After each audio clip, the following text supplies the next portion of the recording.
Hey everyone, I'm David Finz, and on this episode of the Cyber Insurance Imperative, we're going to tackle the abrupt 180 that the Securities and Exchange Commission has done on its new cybersecurity regulations. It wasn't more than a few weeks ago that the SEC had indicated that it was deferring enactment of the new rules until at least October.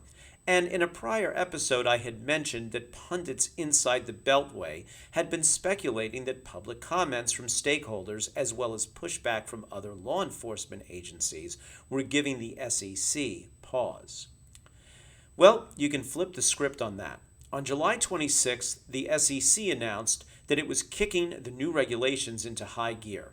In a press release, the Commission stated that it was adopting new rules requiring registrants to disclose in an 8K material incidents within 4 days of discovery. Now, there's an exception if the disclosure could compromise national security or public safety, but the registrant would still need to notify the Commission of that in writing. Registrants are also going to be required to furnish investors with information on the company's cyber risk management, strategy, and governance as part of their annual 10K filing.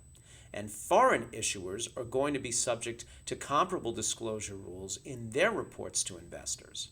These new rules are taking effect 30 days after their publication in the Federal Register.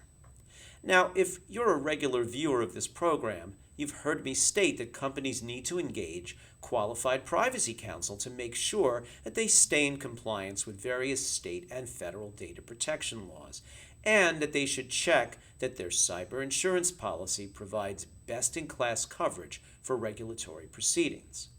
But the SEC's new rules are going to raise some very interesting questions around the intersection of cyber and directors and officers liability coverage. And if we're not careful, we could end up with a gap in coverage for these proceedings, because securities claims, or any claim of investor loss not related to the breach of the shareholder's own data, is typically excluded under a cyber policy. And coverage for regulatory investigations of cybersecurity incidents is not part of the standard public company D&O policy. Brokers and underwriters are going to need to work together to ensure that enforcement actions under the SEC's new rules find a home in one of these insurance products, so that policyholders don't get left holding the bag for the cost of responding when the Commission comes knocking on their door. Defense of SEC enforcement actions of any kind can be costly, and these inquiries could require subject matter expertise that isn't necessarily at the fingertips of every securities litigator.